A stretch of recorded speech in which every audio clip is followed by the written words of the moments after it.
Jésus lui-même, dont on parle dans le Coran, ne peut pas être Dieu. Il est rare d'entendre un prêtre catholique parler du Coran avec autant de respect et de sincérité. Dans ce discours, il partage sa découverte personnelle de ce livre sacré. Et ce qui l'a le plus frappé, c'est ce message central que beaucoup ignorent.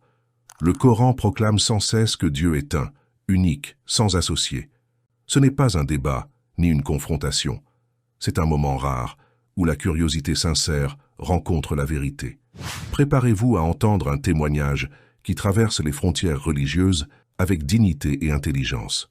Ce livre qui m'a été offert par un ami algérien qui est musulman, j'ai été très étonné. La première chose, c'est que vous avez effectivement toutes ces sourates qui sont extrêmement nombreuses, puisqu'il y en a 114, mais vous lisez donc de droite à gauche, et ce qui est très drôle, c'est que la première sourate, par exemple, est relativement courte, c'est une salutation, mais la seconde va faire 286 versets, et par contre la dernière sourate, elle ne fait que 6 versets.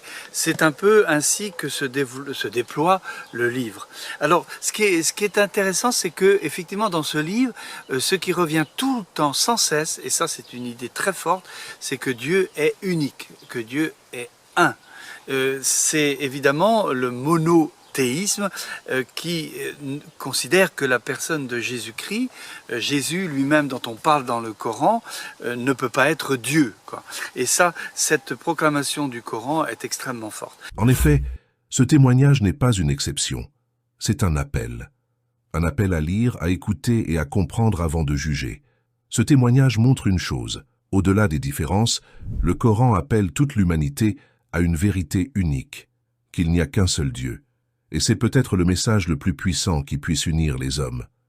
Merci beaucoup pour votre temps.